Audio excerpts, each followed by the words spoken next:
Expand your vocabulary with our Core 2000 Words ebook. It's free and packed with essential expressions that you'll use on a daily basis. Start building your vocabulary today. Click the link in the description below to download your free Italian ebook before it's gone. Hi guys, welcome back to ItalianPod101.com. My name is Daisy. Mi chiamo Daisy. And in this video we're going to talk about Italy's street food. Cibo di strada in Italia. Cibo di strada in Italia. So this really depends on the region that you are in, because we have many typical products that influence the street food, of course. But there are also things that you can find anywhere. For example, of course, number one is pizza.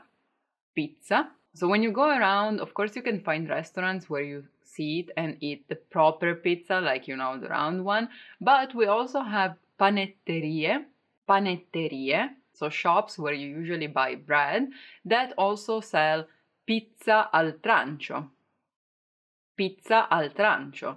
Trancio is basically a slice, but while the word used for slice is fetta, trancio is a square fetta.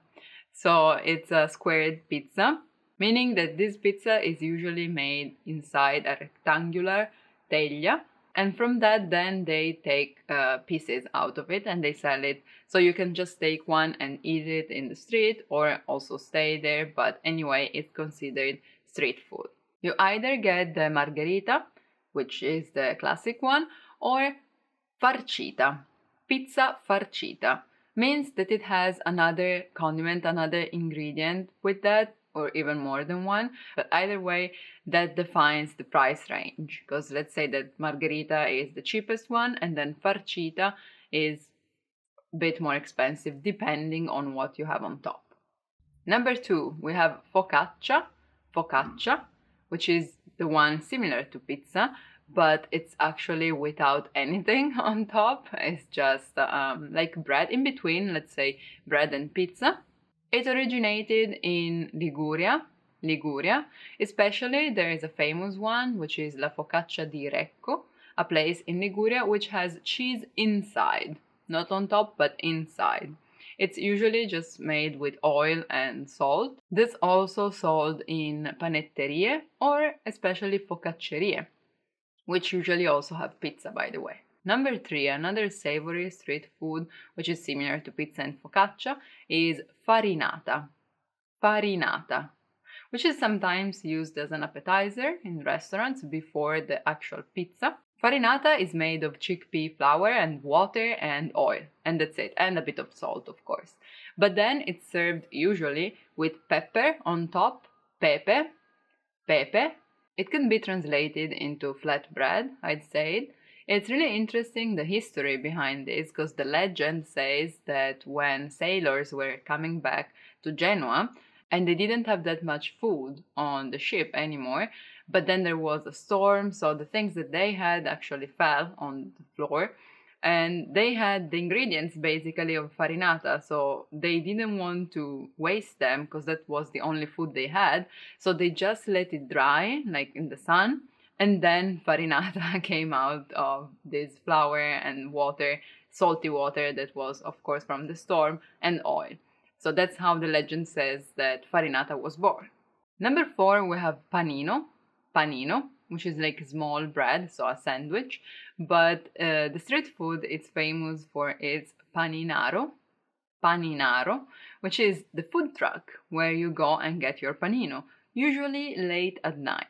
Because a panino, you can always get that in a bar during the day, and by bar, as you may have noticed already, I don't mean the one where you find alcohol, but just, you know, a diner. And then at night, so when bars are closed actually, these food trucks come up here and there, so you can find a panino even in the middle of the night. Here too, it really depends on which city you're in, which region, because for example, in Tuscany, the most famous one is Lampredotto,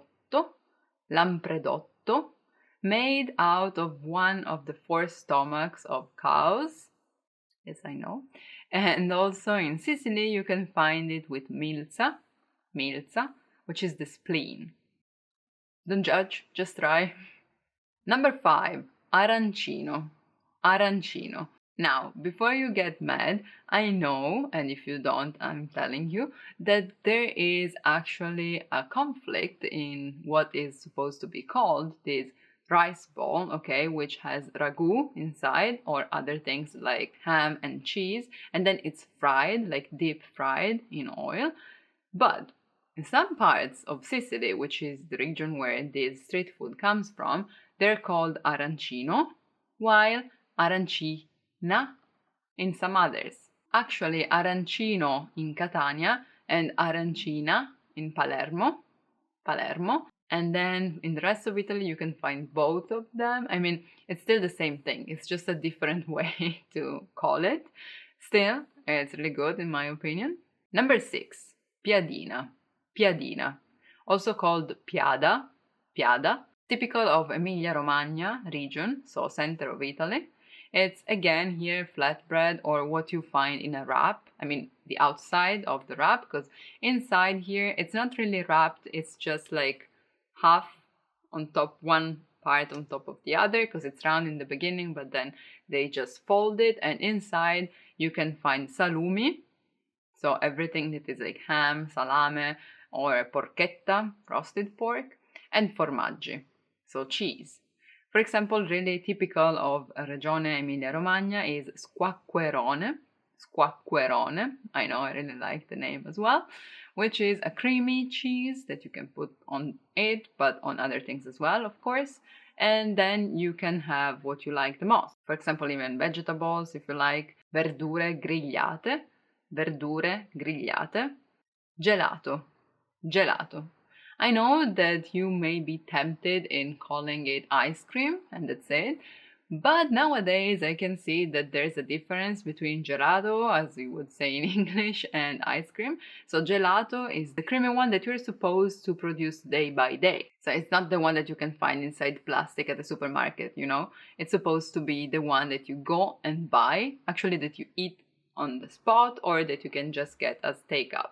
When you eat it on the spot, you can choose between cono, so the cone, which could be made of wafer or biscuits, so biscotto, or la coppetta, which is a small cup, coppetta, that you eat like with a spoon, cucchiaino, and there you can choose for both of them if you want it of 2 flavors, so due gusti, tre gusti, and so on, and if you want whipped cream on top, so panna montata. Similar to gelato, there's also the ghiacciolo, the ice stick, ice cone. Granita. This also comes from Sicily, and it's what you would call shaved ice, but it's not just that, okay? So it's made of ice, so water, sugar, zucchero, and then they add the flavor that it's supposed to be. It could be fruity, but one of the most famous is almonds, so mandorle, or gelso, mulberry, gelso. This one in the north, you can just get it like on the street, like take away and you eat it in the street. But especially in the south, it's something that you can eat while you're seated as well. And you get it with a brioche called brioscia. And so you just eat it with the sweet bread, let's say, and panna as well, if you'd like. Number 9, caldarroste. So as granita is typical of summer, caldarrosta is typical of winter, actually autumn, I'd say, more than winter, and especially in the north of Italy, because it's roasted chestnuts. Caldarrosta. So le castagne, chestnuts, castagne, roasted, that you have to peel, you know. Inside you may find a verme, which is a worm, when they're not good to eat. But not always, of course. Number 10, least but not last, cuoppo. This is actually not an Italian standard word because it's from Naples, so it's in dialect, and it means paper cup. Actually, it's like paper cone, even better, and it's where you put inside fried fish, not only fish, fried food in general, but in this case it's with fried fish. And you can find it in other regions as well, of course, like in Liguria again, or everywhere that there is the sea, if it's with fish. So a lot of places use the word cuoppo as well. Otherwise, it's cono di fritto or cono di frittura, so fried cone, where of course it's not the cone that it's fried, but what's inside. And yeah, it's really good. Of course, there's so much more about street food in Italy, and it really depends on where you go. So my suggestion is just to go everywhere and try everything. But if you cannot do that, start with the 10 I just suggested you, and let me know what you think of them. Go on italianpod101.com to sign up for your free lifetime account to learn Italian in the easiest, fastest, and most fun way possible. Thank you for watching. I'll see you soon. Bye bye. Ciao ciao.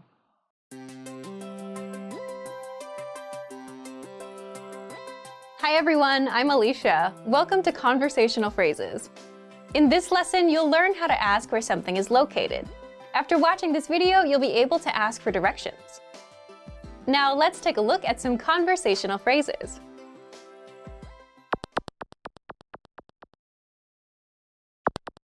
Listen to the dialogue.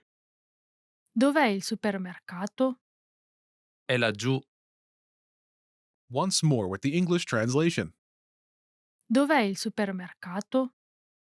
Where is the supermarket? È laggiù. It's over there. First of all, you'll need to learn how to say, where is place?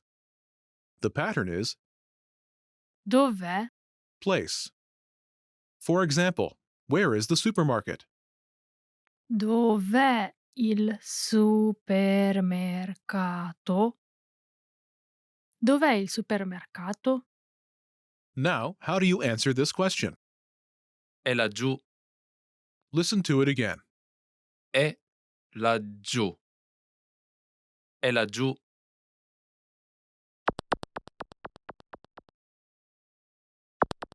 Here are a few more places you can use with the same pattern. The supermarket. Il supermercato. Il supermercato. The supermarket. Il supermercato. The bank. La banca. La banca. The bank. La banca. The bathroom. Il bagno. Il bagno. The bathroom. Il bagno. The mall. Il centro commerciale. Il centro commerciale. The mall. Il centro commerciale.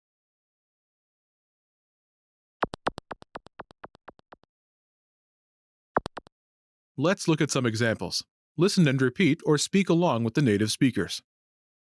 Dov'è la banca? È laggiù. Where is the bank? Dov'è la banca? It's over there. È laggiù. Dov'è il bagno? È laggiù. Where is the bathroom? Dov'è il bagno? It's over there. È laggiù. Dov'è il centro commerciale? È laggiù. Where is the mall? Dov'è il centro commerciale? It's over there. È laggiù.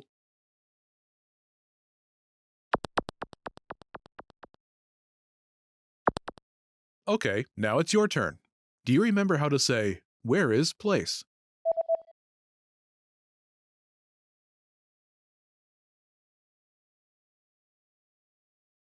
Dov'è? Place. And how do you answer it?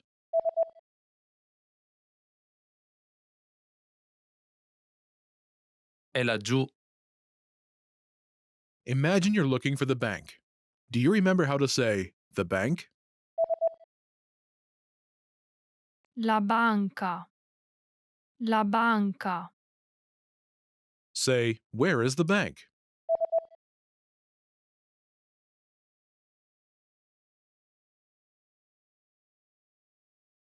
Dov'è la banca? Now ask where the bank is and answer saying the bank is over there.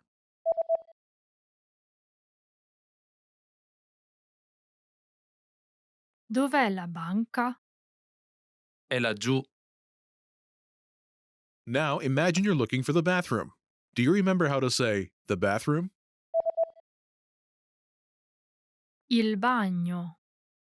Il bagno. Say, where is the bathroom?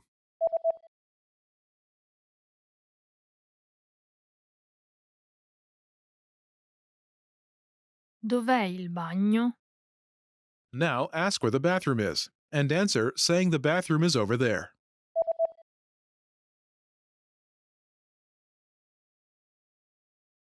Dov'è il bagno? È laggiù. Now imagine you're looking for the mall. Do you remember how to say the mall? Il centro commerciale. Il centro commerciale. Say, where is the mall?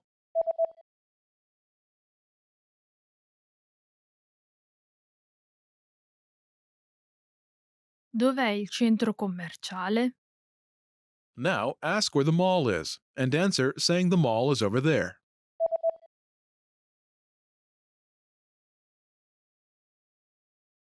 Dov'è il centro commerciale? È laggiù. In this lesson, you learned new vocabulary and phrases you can use in your everyday life to ask the location of a place. You're now able to ask for directions like a native speaker.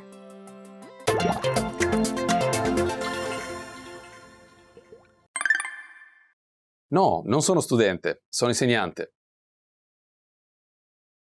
In the next minute, you'll be challenged to talk about your occupation. First, let's look at some examples. È insegnante? No, non sono insegnante, sono studentessa. È insegnante? No, non sono insegnante. Sono ingegnere. È infermiera? No, non sono infermiera, sono medico. Let's practice. Felice ti chiede se sei ingegnere. Rispondi che non sei ingegnere. Rispondi che sei insegnante. È ingegnere?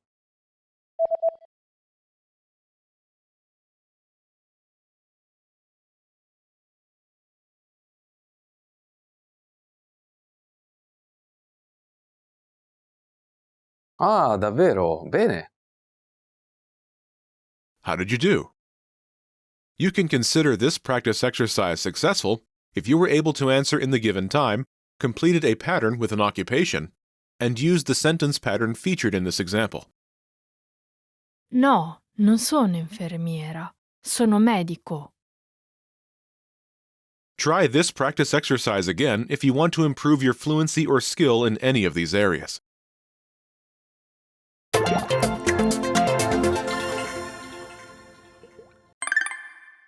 Il mio numero di telefono è 999 00 00 111. In the next minute, you'll be challenged to give your phone number. First, let's look at some examples.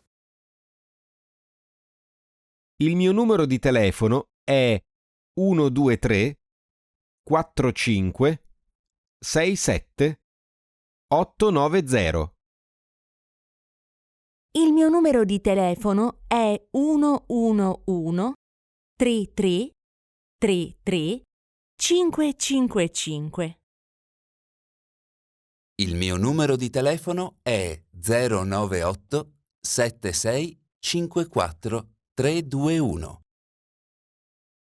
Let's practice. Sei all'anagrafe. L'impiegato ti chiede il numero di telefono. Rispondi alla domanda. Il suo numero di telefono, per favore.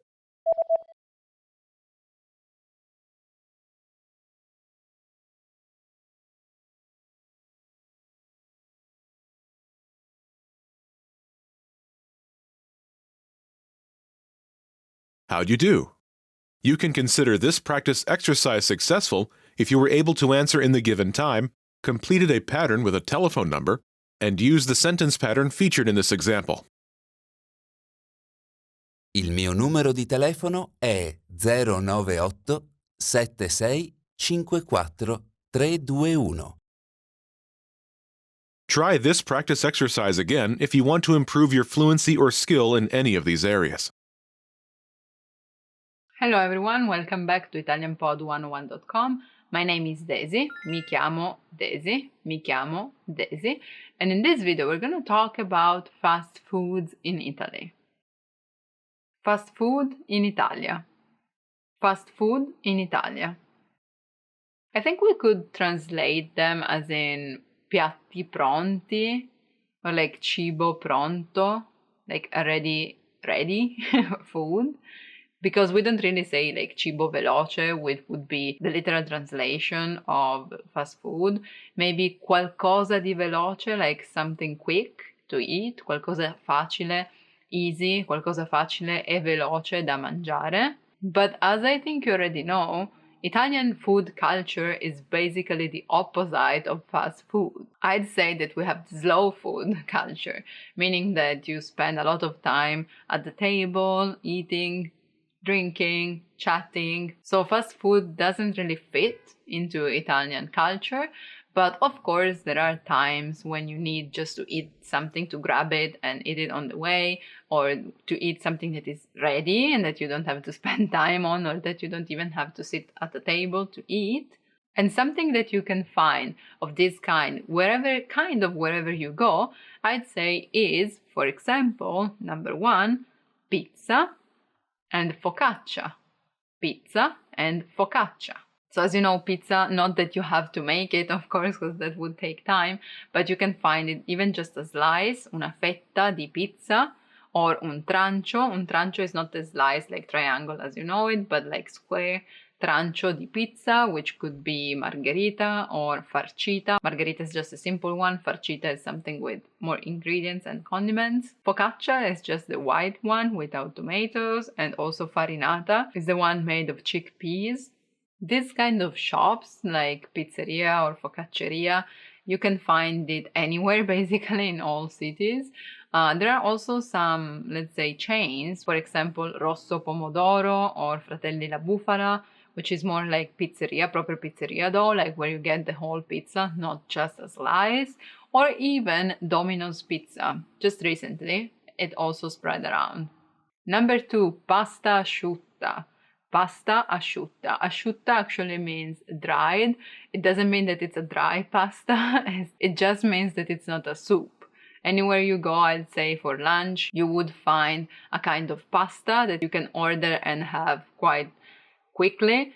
So it could be pasta al ragù with ragù, or pasta al sugo just with sauce, or al pesto Genovese, so the green one with basil, and so on, which, as I said, is the contrary of zuppa, soup, so more like something that would take you longer to eat, for example, just for the reason that it's hot. Number three, something else that you can find is rosticceria. Rosticceria. Rosticceria is actually the place where you buy this kind of food that I'm going to talk to you about briefly, but also the category of this food, rosticceria. Everything that is roasted, like pollo arrosto, roasted chicken, pollo arrosto, but not only. For example, you can also find some wings, some nuggets, some potatoes, or some arancini. Arancini, which is like rice ball with ragù and peas fried. So I'd say everything that is roasted or fried. Let's think of it like Kentucky Fried Chicken, which we also have in Italy, but you can find also more places that have something more genuine, more typical. I'd say, for example, in Italy, in Turin, we have Girarrosto Santa Rita, which is a particular brand which was born in a specific area and then spread around. Girarrosto, because the chicken has a stick in it and it turns on him itself. So gira, turning, arrosto, so it's the roasted chicken turning. It's called Girarrosto. Number 4, ready to eat, is also la piadina, which goes together with toasts and sandwiches. Piadina is just a flat bread, let's say, that you can fold and fill it with what you want. So for example, prosciutto and formaggio, ham and cheese, or some vegetables and so on. But anyway, that's really something that you can get in like 5 minutes, because they have it ready and they just like fill it in and give it to you. It's like a sandwich, I'd say, or a toast, but it's typical of Italy. There are some piadinerie around the city, piadinerie. There's also a chain nowadays which is called la piadineria, and as in for sandwiches, maybe like Subway, but that's about it. For the rest, it's just like bars that you can find at every corner. Where you get coffee, you also get sandwiches and toasts. Number 5, I'd say hamburgers. Hamburger. Of course, you have McDonald's and Burger King, but also just hamburgeria, which is kind of a fast food but made with more natural ingredients. For example, some specific meat or like roasted potatoes and so on. It may take longer than a normal fast food, but that's still something quick that you can eat. Here you can also find, of course, chips, patate fritte, but not only. Some of them are made like in a more traditional way. In fact, I'd like to say that what we think as fast food doesn't really have to be junk food, as you may think of, because we really care about food in general. So even fast food, I'd say, is made with care. And everyone really cares about that, because otherwise people would just not go. Even big chains like McDonald's and Burger King, they have specific sandwiches, specific bread that it's more like typical Italian. I'd also like to add that in all these places, anywhere you go to eat, like let's say just lunch break, for example, you can also get an insalatona, which is literally a big salad. Insalata is salata, and ona is something that makes it bigger. So insalatona, which has more of it, but also more ingredients. So not just salad, but maybe some chicken, some cheese, or tuna, for example. Anyway, something that could replace a meal. That's also what you would consider fast food. And as I said before, it doesn't really have to be junk food. So yeah, maybe when you're in Italy and you're visiting cities, you may want to try one of them, just to see if it's different compared to other countries, which I can already tell you it is to some extent. Like for example, remember that here you don't get the free refill of your drink. Anyway, let me know in the comments what you would consider as fast food in Italy, so Italian fast food, and if you ever tried some. Also, if you want to learn even more about Italian culture and Italian language, just click the link in the description and download our PDF lessons to learn Italian in the fastest, easiest, and most fun way possible. Thank you for watching. I'll see you soon. Ciao ciao. Bye bye.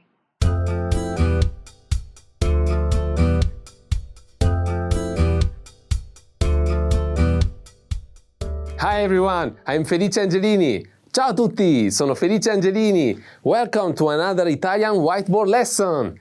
In this lesson, you learn the words for family members in Italian. Let's get started.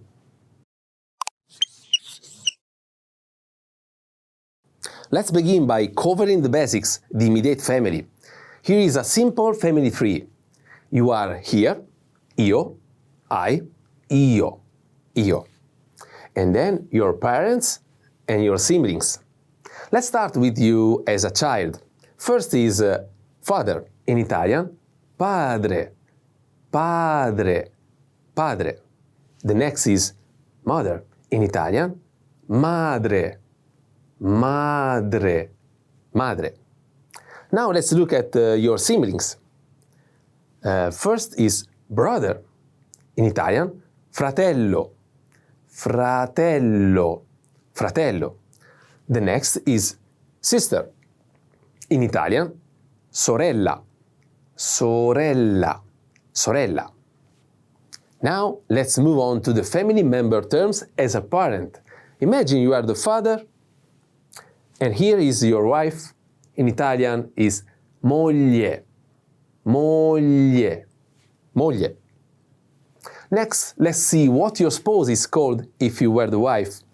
The word for husband is marito, marito, marito. Now, in both cases, we'd use figlio.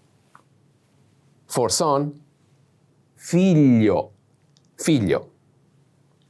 And figlia, figlia, figlia. For daughter.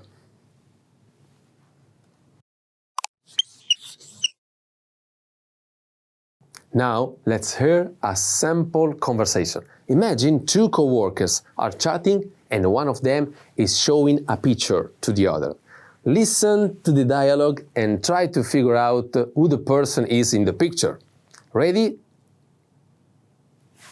Chi è questo? Questo è mio marito. Let's break this down starting from marito, marito, marito, husband. Marito is masculine and singular. That's why the other words in the sentence will be masculine and singular. Mio, mio, mio, my. Mio is masculine and singular to agree with marito. Then, questo, questo, questo, this. Questo is masculine and singular to agree with marito.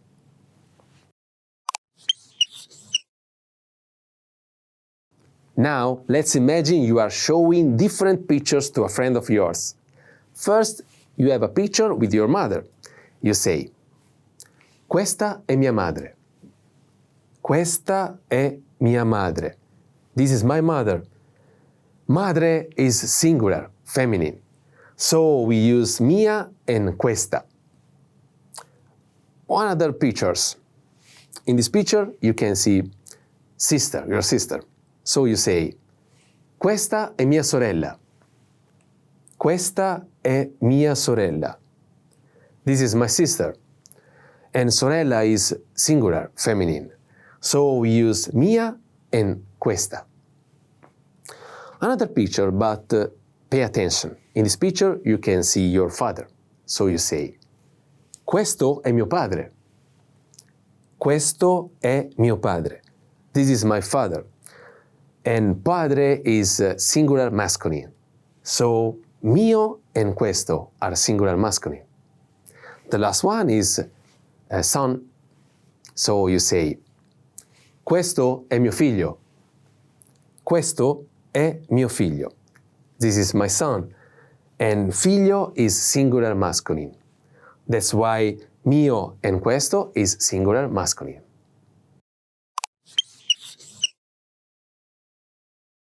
I'm sure you could see a pattern, right? Questo è mio family member, masculine. This is my family member.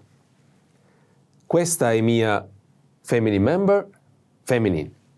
This is my family member.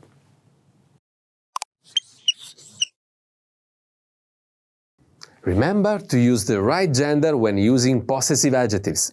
The word for my is mio when your family member is male, and mia when the family member is female.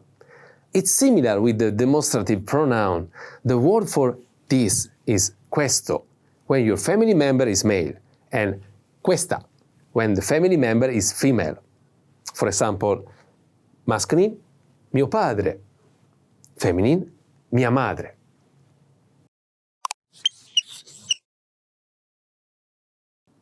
Do you remember how to say mother? Madre. Madre. And how to say father? Padre. Padre. Do you remember how to say brother? Fratello. Fratello. And how to say sister? Sorella. Sorella. Do you remember how to say son? Figlio. Figlio. And how to say daughter? Figlia. Figlia. Do you remember how to say wife? Moglie. Moglie. And how to say husband?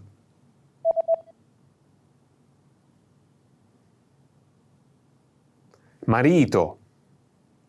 Marito. Do you remember how to say my husband? Mio marito. Mio marito. And how to say this, as in this is my husband?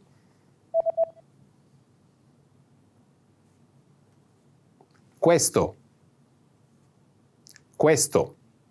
Do you remember how to say this is my husband?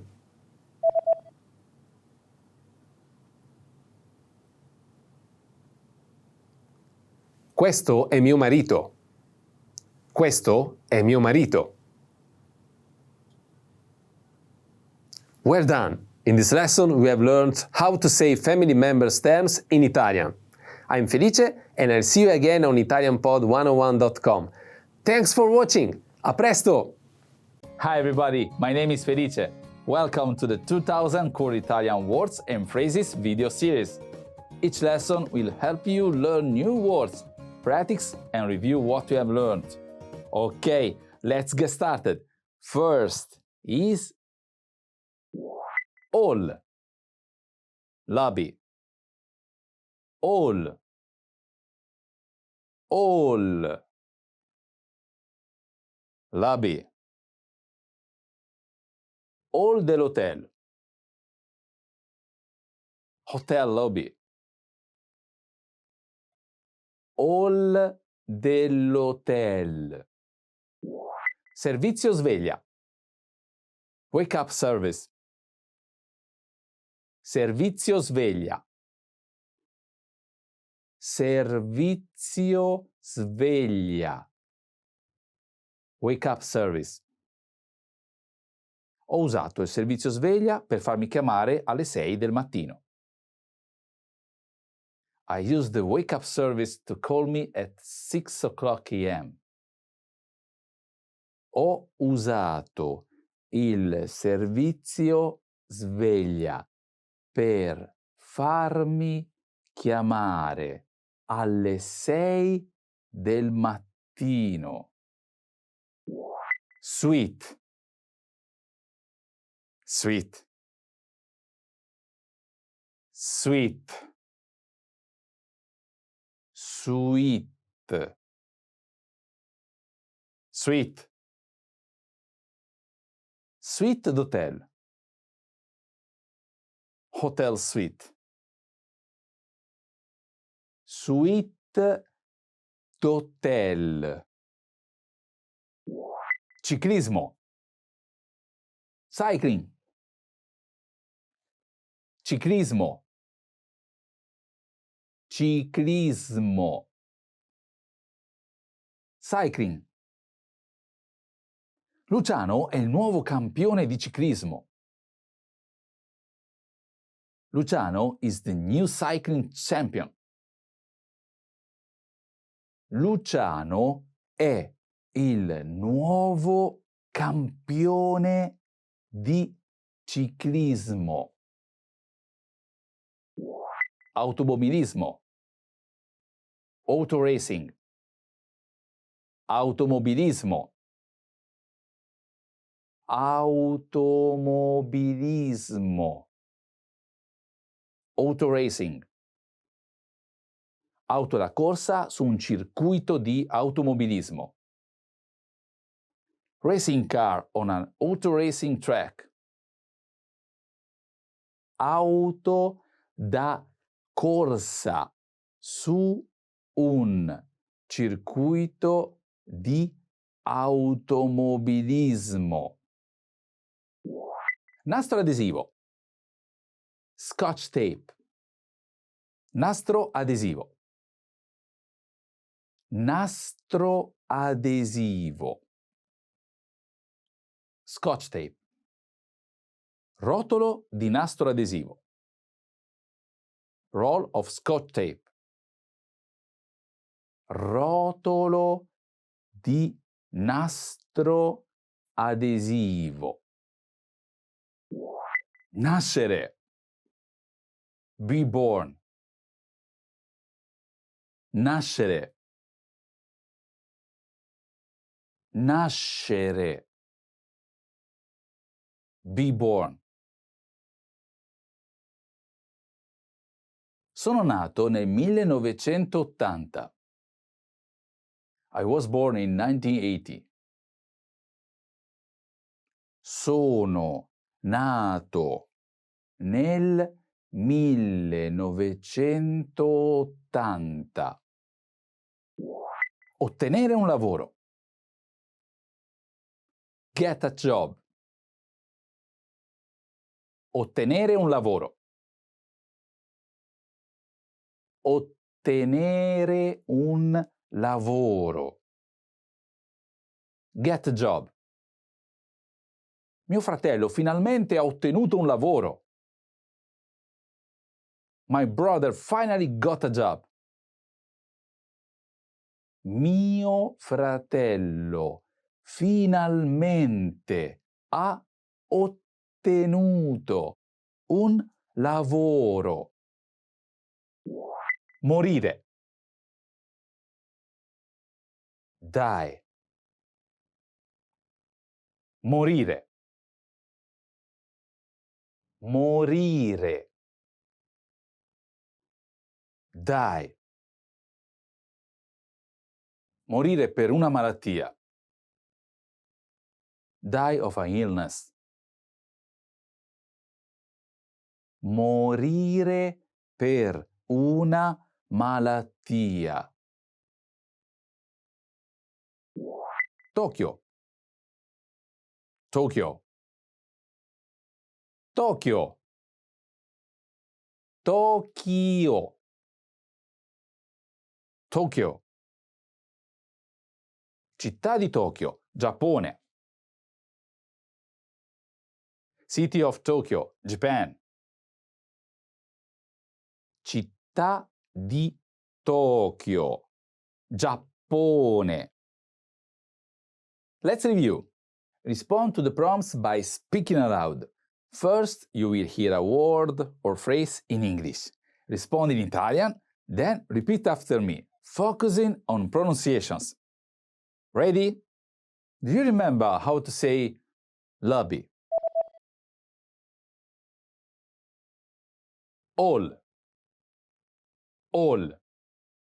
And how to say wake up service? Servizio sveglia. Servizio sveglia. What about sweet? Sweet. Sweet. Do you remember how to say cycling?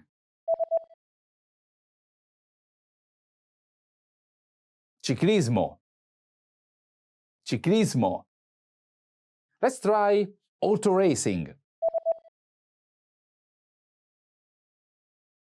Automobilismo. Automobilismo. What about scotch tape? Nastro adesivo. Nastro adesivo. Now, let's see if you remember how to say be born. Nascere. Nascere. Another one. What about get a job? Ottenere un lavoro. Ottenere un lavoro. Do you remember how to say die? Morire. morire. And finally, do you remember how to say Tokyo? Tokyo. Tokyo. Well done. See you next time. A presto.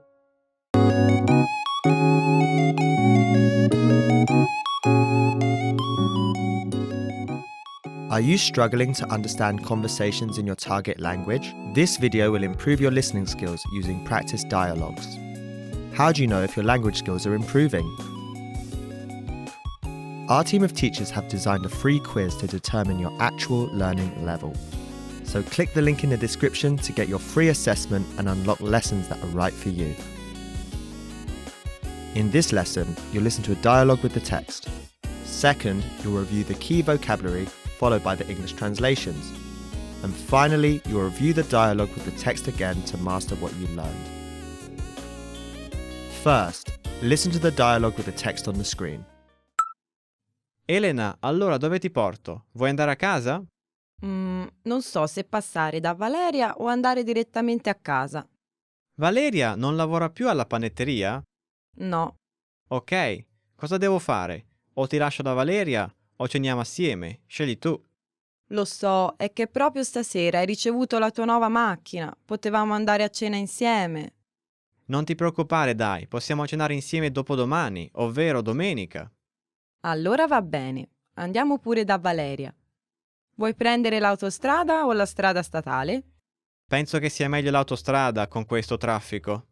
Ok.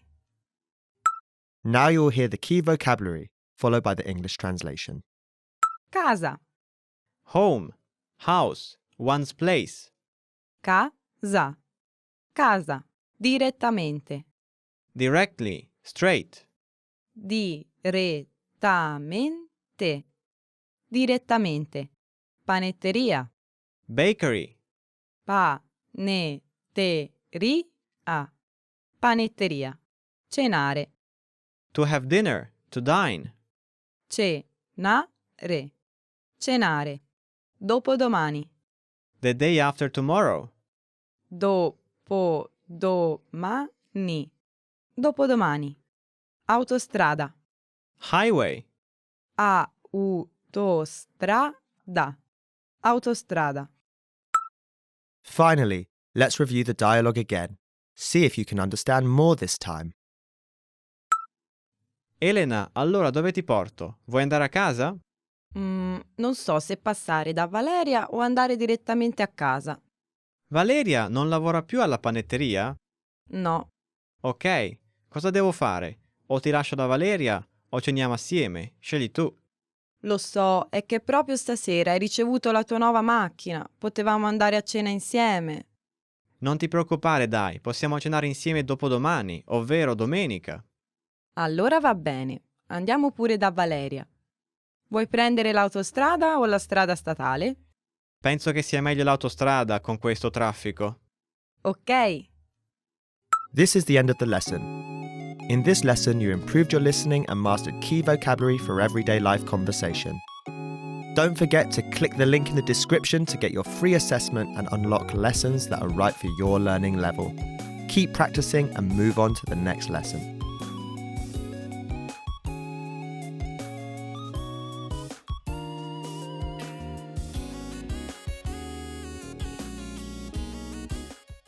Hello everyone, welcome back to ItalianPod101.com. My name is Daisy. Mi chiamo Daisy. And in this video we're gonna talk about what happens in January in Italy. Gennaio in Italia. Gennaio in Italia. So as I just said, January is gennaio, and gennaio starts off already on the first day with a holiday. Il primo di gennaio è Capodanno. Il primo di gennaio è Capodanno. The 1st of January is the head of the year, Capodanno, because it's at the head, capo, of the year, Capodanno. This is actually the day after San Silvester's night, so basically you recover from the party, and then it's said that what you do on the 1st of the year, you do for the rest of the year. Quello che fai il primo dell'anno lo fai tutto l'anno. Quello che fai il primo dell'anno lo fai tutto l'anno. So you want to make sure to have a nice and pleasant day so that you can spend the rest of the days of the year just like this one. During this day, the main event is the lunch, so il pranzo di Capodanno, which is sometimes made of leftovers from the night before, so avanzi, but still it involves things that bring good luck. For example, lenticchie, so lentils, and then it's about meat, so for example, tortellini in brodo, so tortellini is the pasta with meat in, or you can have lasagne, cannelloni is big pasta filled with stuff, meat most likely, and then baked in the oven. Then of course with lenticchie you can have il cotechino, which is pork sausage, or also arrosto, roasted beef. It really depends on people. Some families even have fish, and in the south, Naples in particular, it's common to have la minestra maritata. Maritato is a word from Naples dialect. So marito is husband. Maritato or maritata, since we're talking about a female here, means that she has a husband, so married.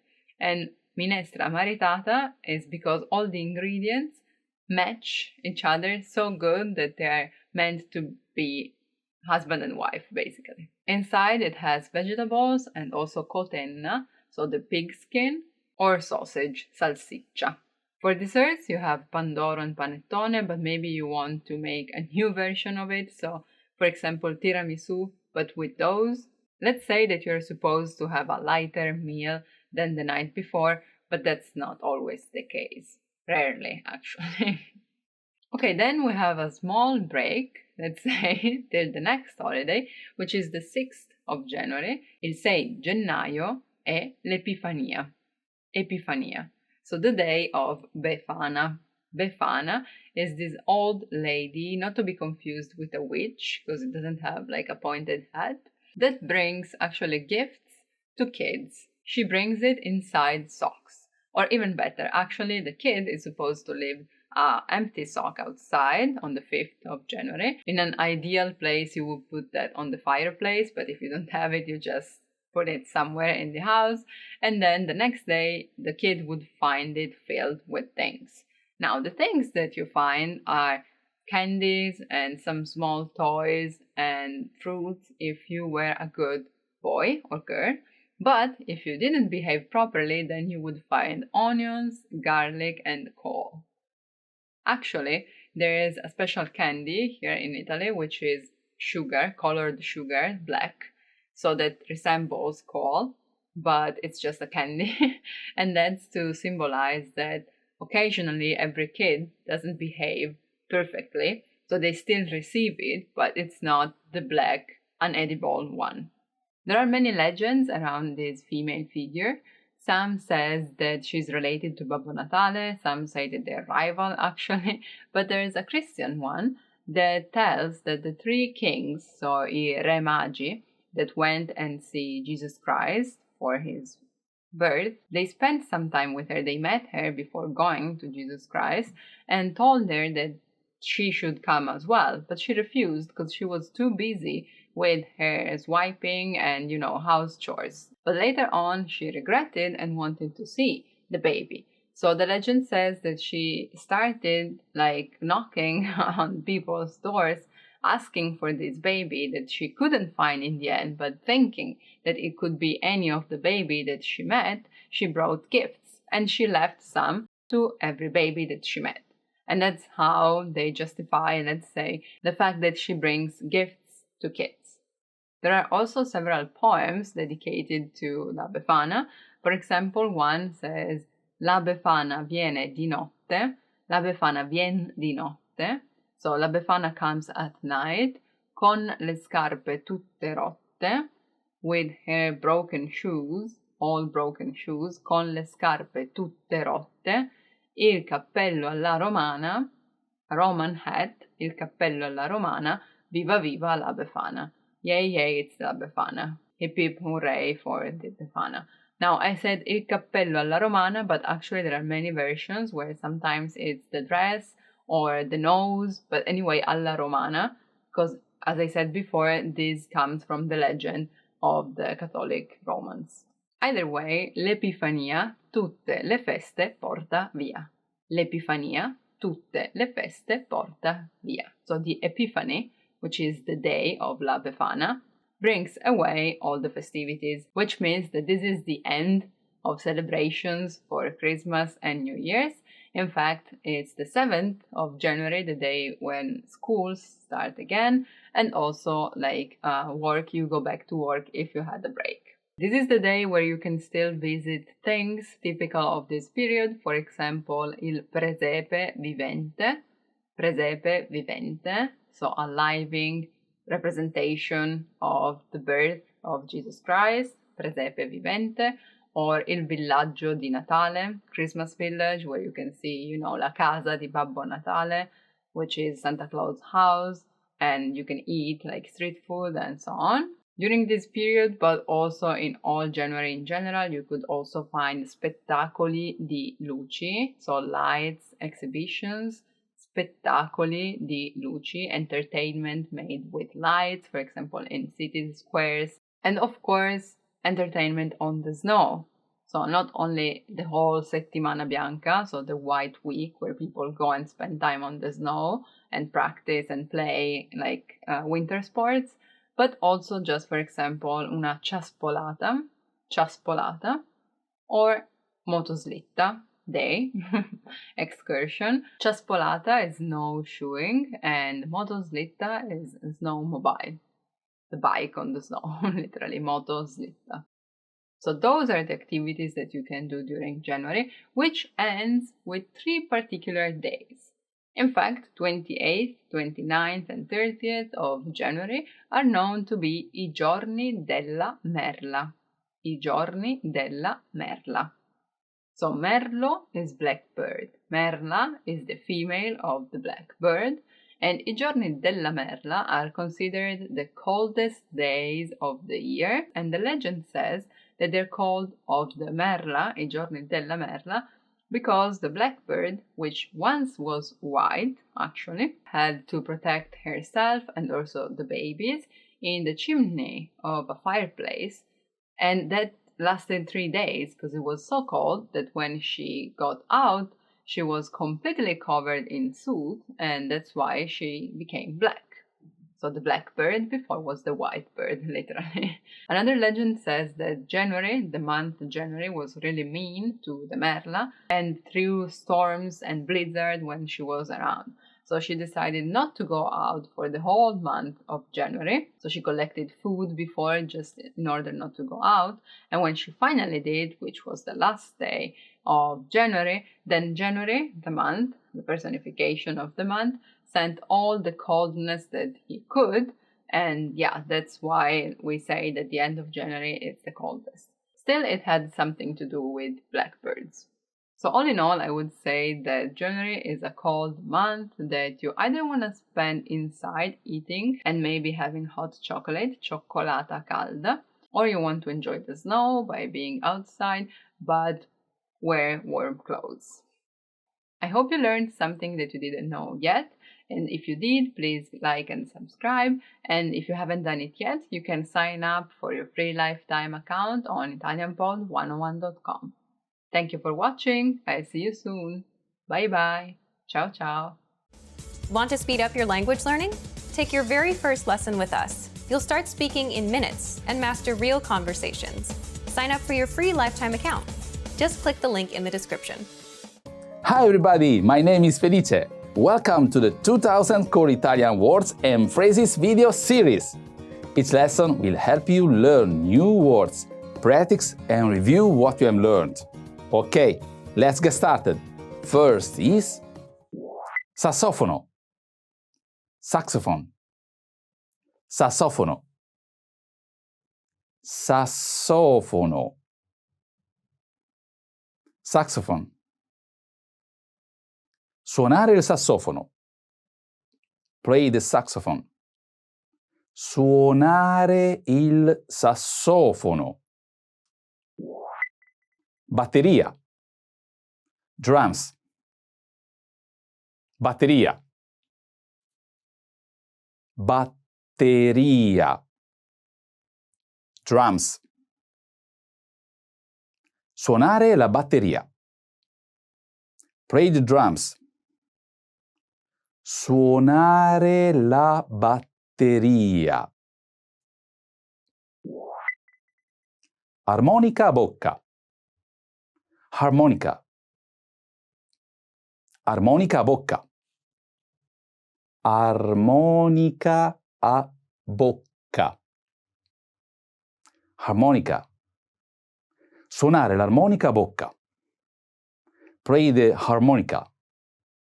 Suonare l'armonica a bocca. Servizio in camera. Room service. Servizio in camera.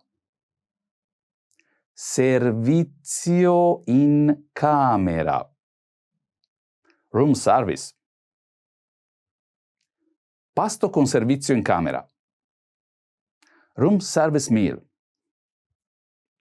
Pasto con servizio in camera. Ricevuta. Receipt. Ricevuta. Ricevuta. Receipt. Ricevuta dell'hotel. Hotel receipt. Ricevuta dell'hotel. Wi-Fi. Wi-Fi. Wi-Fi. Wi-Fi. Wi-Fi. Router Wi-Fi. Wi-Fi router. Router Wi-Fi. Secchio dell'immondizia. Garbage pail. Secchio dell'immondizia. Secchio dell'immondizia. Garbage pail. Ogni martedì metti il secchio dell'immondizia fuori vicino al bordo del marciapiede perché sia svuotato.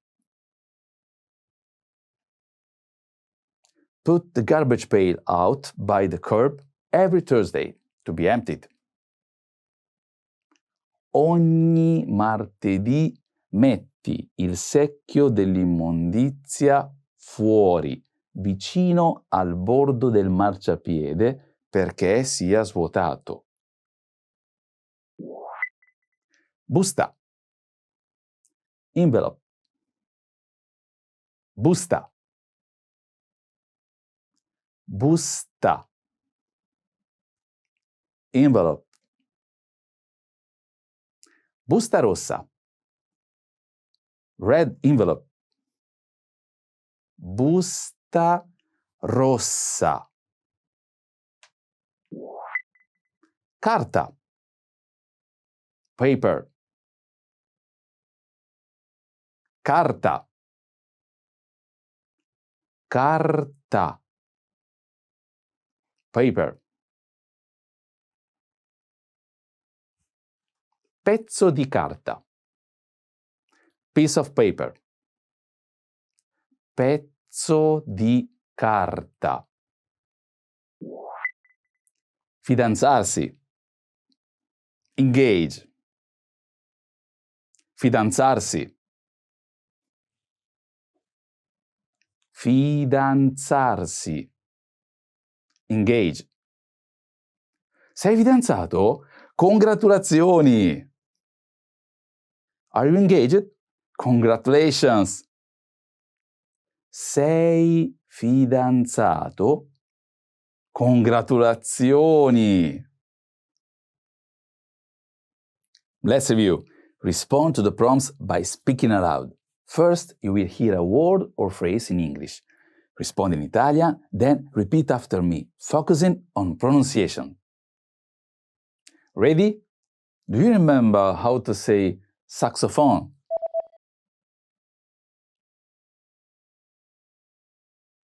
Sassofono. Sassofono. And how to say drums? Batteria. Batteria. What about harmonica? Armonica a bocca. Armonica a bocca. Do you remember how to say room service? Servizio in camera. Servizio in camera. Let's try receipt.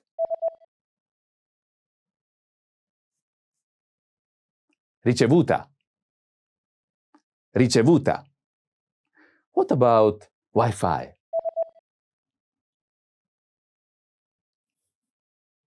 Wi-Fi. Wi-Fi. Now let's see if you remember how to say garbage pail.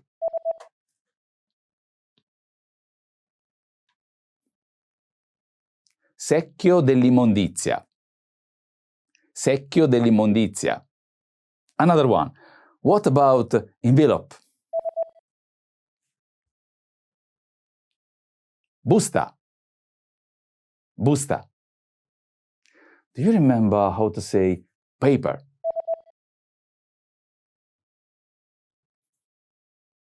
Carta. Carta.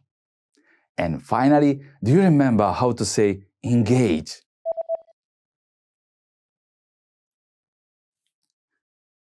Fidanzarsi. Fidanzarsi. Well done. See you next time. A presto. Welcome to your 2000 Core Italian Words and Phrases video series quiz. Each week we release a video teaching you new vocabulary. The following week you will be given a quiz so you can test your progress. Click the link in the description. Let's learn and review the words for your test. But if you're ready, it's quiz time!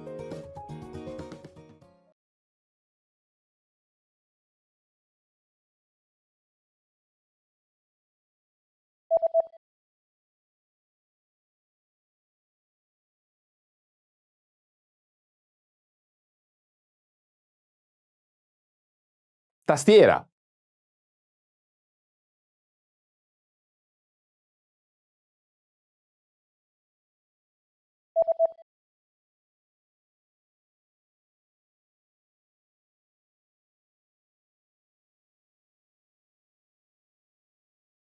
Eruzione cutanea.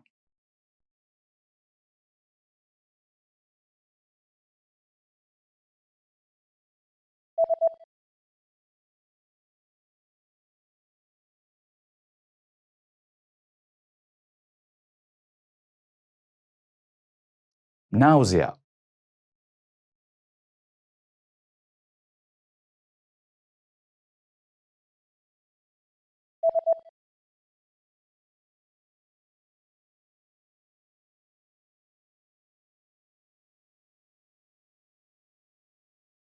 Camera libera.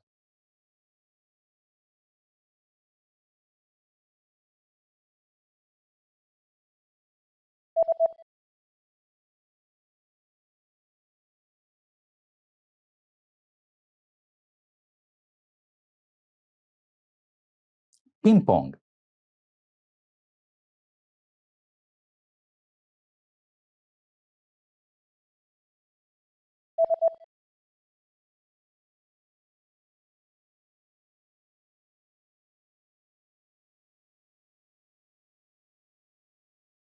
Running.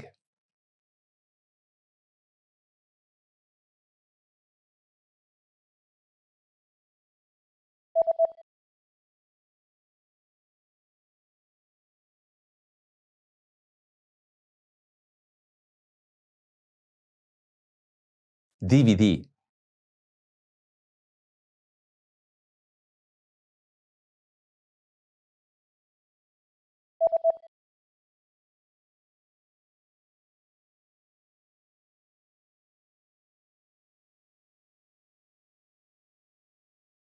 Staple.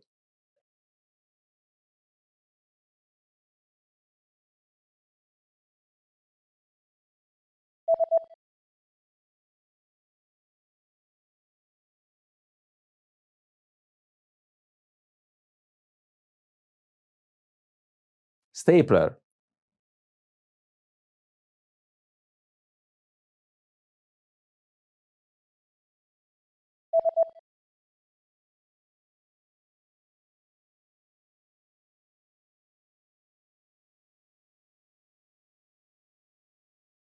Mary.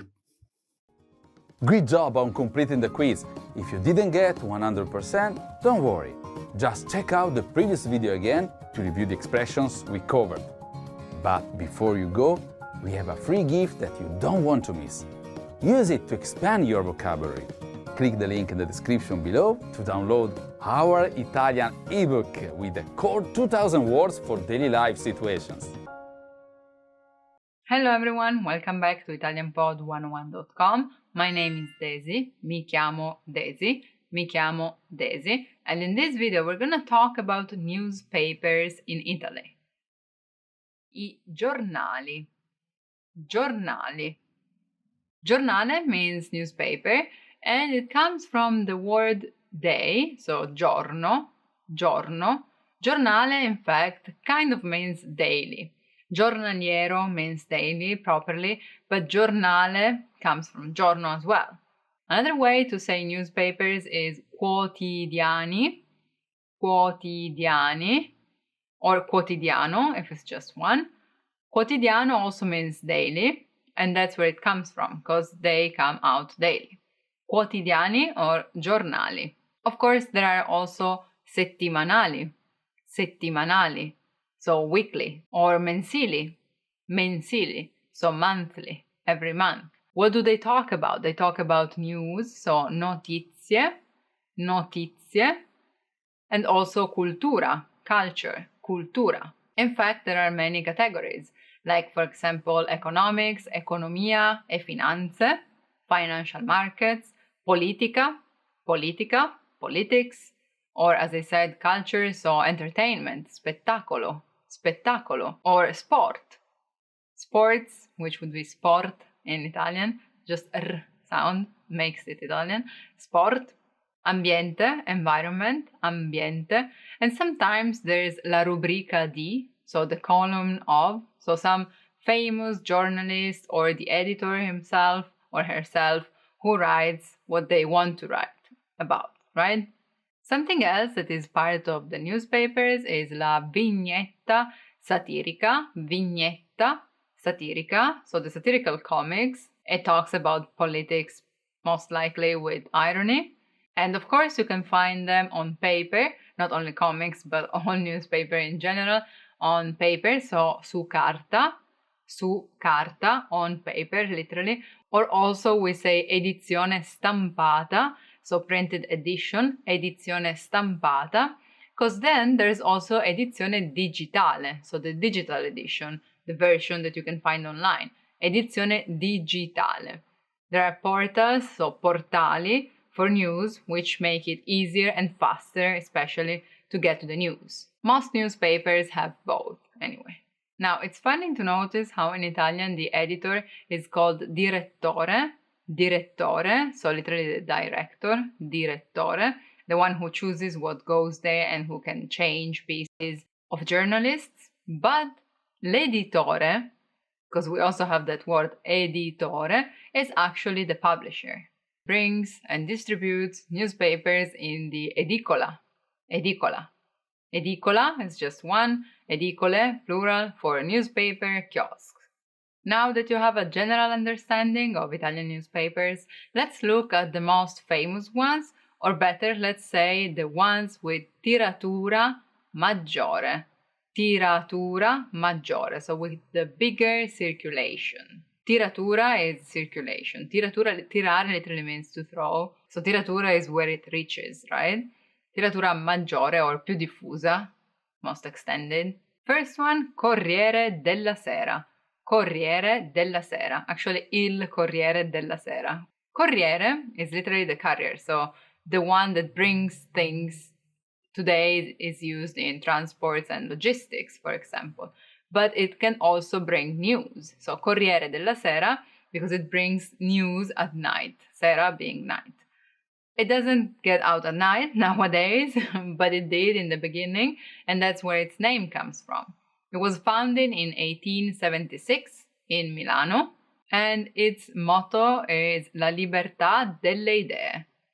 Ideas freedom. The freedom of ideas. La libertà delle idee. So lo slogan del Corriere della Sera è La libertà delle idee. Slogan, motto in Italian, same thing. Number 2, La Repubblica. La Repubblica. Obviously it means the Republic. La Repubblica. Its headquarters are in Rome. It was founded by Scalfari, who was already editor of another newspaper called The Espresso, which I find really interesting as a name because it's both the coffee and also Express News, right? But anyway, back to La Repubblica.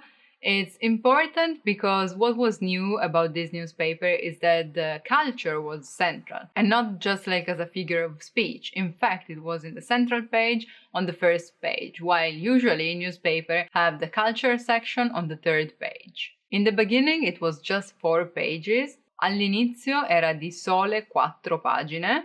In the beginning, it was of only 4 pages. All'inizio era di solo 4 pagine. But it's funny to notice how Mr. Mondadori was involved already in the foundation of this newspaper, and nowadays Mondadori is one of the biggest publishers for books. Numero 3. La Gazzetta dello Sport. La Gazzetta dello Sport. So Sports Gazette. Gazette is Gazzetta. This one is particularly famous because it's pink. In fact, it says tutto il rosa della vita. Tutto il rosa della vita. All the pink about life. Because it's pink, as I said. But it hasn't been pink since the beginning. Actually, it was from number 27. But even before then, it wasn't white. It was actually green. And that's because it was cheaper than having it white, because paper needed to be washed. So if you had it green or yellowish or pink, in this case, it was cheaper than white. Why pink in particular? Because pink, that's what people say at least, is the shirt of biking, which was the most followed sport at that time. In fact, founded in 1896, it basically focused on bikes and horse racing. Ciclismo is biking, and ippica. I know it doesn't have anything to do with cavallo, but that's because Latin. The funny thing is that some of their journalists are actually ex-athletes. Alcuni giornalisti sono ex-atleti. Alcuni giornalisti sono ex-atleti. So you can have honest and genuine feedbacks. Numero 4. Il sole 24 ore. Il sole, the sun, 24 hours. 24 ore becomes like all together when you say it, 24 ore. This is basically a fusion between 2 newspapers. There was Il Sole and 24 Hours. They became just one, Il Sole 24 Ore, as I just said.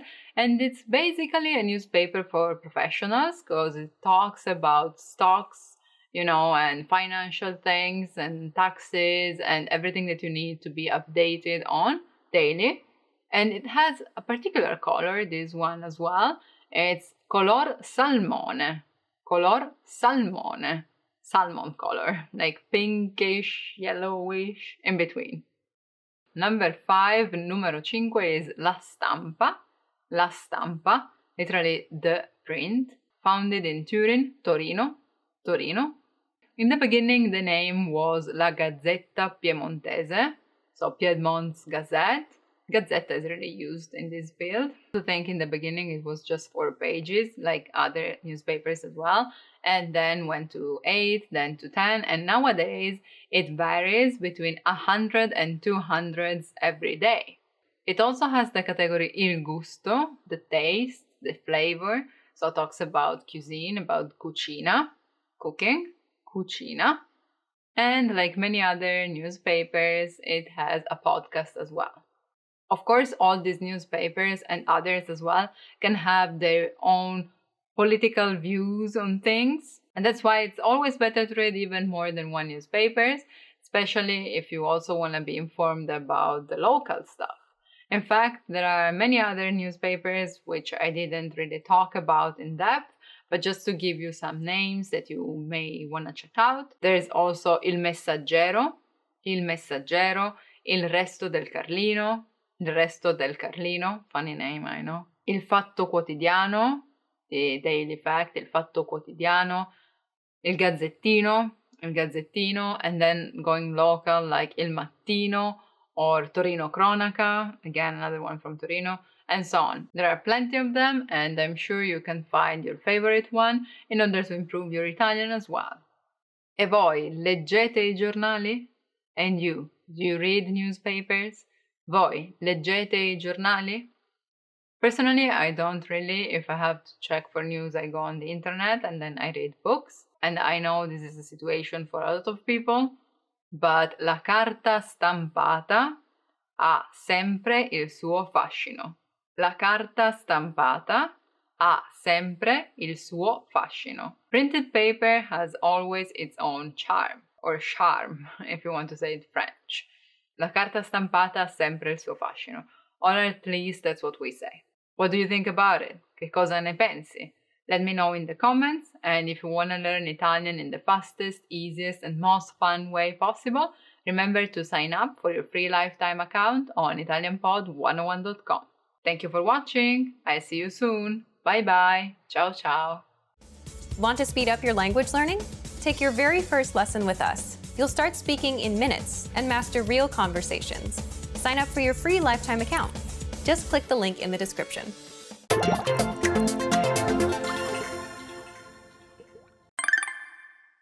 Scusi, un caffè, per favore. In the next minute, you'll be challenged to order at a restaurant. First, let's look at some examples. Scusi, un menù, per favore.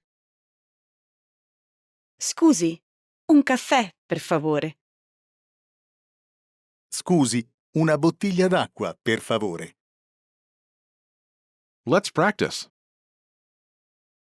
Sei in un ristorante. Ordina un caffè.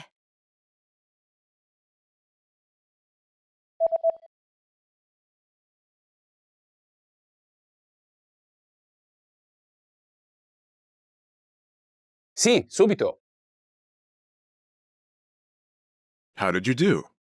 You can consider this practice exercise successful if you were able to answer in the given time, completed a pattern with an item, and used the sentence pattern featured in this example. Scusi, un caffè, per favore. Try this practice exercise again if you want to improve your fluency or skill in any of these areas.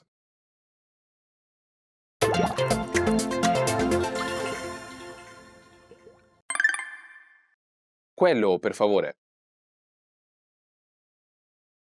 In the next minute, you'll be challenged to ask for something in a store. First, let's look at some examples. Questo, per favore. Quello, per favore. Questi, per favore. Let's practice. Sei in un negozio. Vuoi un prodotto lontano da te. Ordinalo.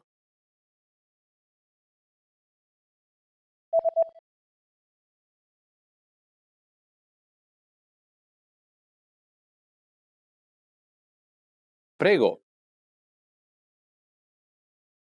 How did you do? You can consider this practice exercise successful if you were able to answer in the given time, completed a pattern with an item, and used the sentence pattern featured in this example. Quello, per favore. Try this practice exercise again if you want to improve your fluency or skill in any of these areas.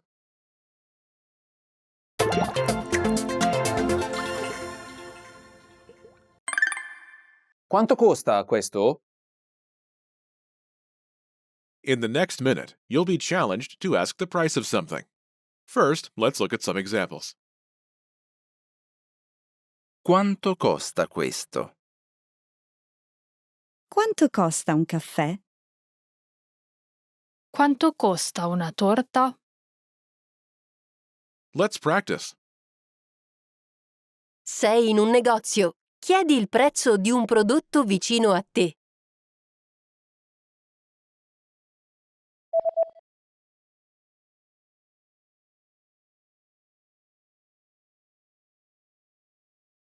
Costa 2 euro.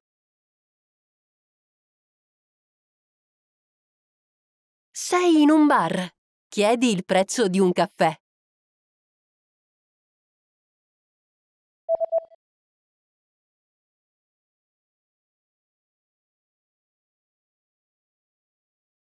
Costa 1 euro. How did you do? You can consider this practice exercise successful if you were able to answer in the given time, completed a pattern with an item, and used the sentence pattern featured in this example. Quanto costa questo? Try this practice exercise again if you want to improve your fluency or skill in any of these areas. Hello everyone, welcome back to ItalianPod101.com. My name is Daisy, mi chiamo Daisy, and in this video we're going to talk about what happens in September in Italy. Settembre in Italia. Settembre in Italia. I know this is a tricky one because sette means 7 in Italian, so I know this makes you think of July, but actually it's September, so the 9th month of the year. September in Italy is still quite warm, actually, and a lot of people still take vacations and have their first holidays, actually, sometimes, because as I told you in many other occasions in Italy, there is either companies closing for the whole month of August, or you can choose or actually like try and trade your days with your colleagues in order to have the vacation period that you prefer. So some people go in June, some in July, and some in September. The thing is that it's the first 2 weeks of September that it's still pretty crowded everywhere, because then in the middle of September everyone goes back to school. Si torna a scuola. Back to school. Si torna a scuola. Basically the 15th, but it depends on the year of course, but the 3rd week of September is when everyone goes back to school. Not universities actually, because university starts again in October, but for the rest, yes. So families still go around in the first 2 weeks of September, which are low season, so it's gonna be cheaper, also not super hot, but still warm enough. I mean, you can go into the sea, for example. So there's still a bit of vacanze, holidays, vacanze, especially al mare, at the sea, but also montagna, mountains, and in particular cities, le città, città d'arte, cities of arts, because then it's easier to go around because it's not super hot. Actually, it may not be the best time for everyone to go on vacation because some students do have debts to collect, if that makes sense. We call it debiti da recuperare. Debiti da recuperare. So if you didn't actually fail, but you weren't the best in some subjects, okay, I think it has to be 2 or 3 maximum, then we say, okay, you go to the next year, but in September, before starting the new year, you show me that you did actually learn what you were missing. And that's why we call it debito, debt. And this is one reason that adds actually to the others for visiting and traveling in Italy in September, early September, because it's not too hot, but it's not cold yet. There's not too many people around. Students too have to be at school, and it's cheaper than the rest of summer. Another reason to go around in September is that it's full of festival and sagre.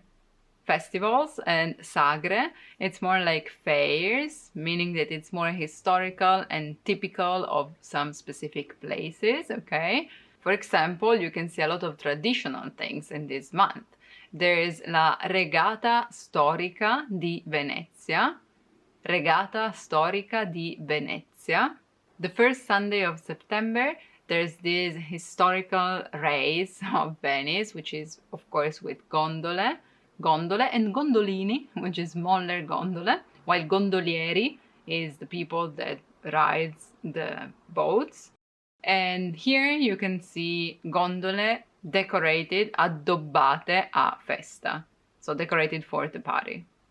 Another event worth mentioning is la partita di scacchi viventi. La partita di scacchi viventi, so living chess play, this one too in Veneto, but it only happens the second week of September of odd years. So something really rare, actually. There's also a lot going on with food in that month, in September, because this is a good month, since I mentioned it's not too hot or too warm, to have people going around, but also not food actually rotten. Like if you keep it out too much to show people. In September it's okay-ish, but people are still willing to go out to experience things. It's not too cold and they just want to be inside, so it's the perfect time. In fact, you can find the real famous Sagra del Peperone in Piedmont. In Carmagnola, it's the Sweet Pepper Festival. You can find it giallo, yellow, rosso, red, green, verde, or arancione, orange as well, and all the dishes made with them, actually.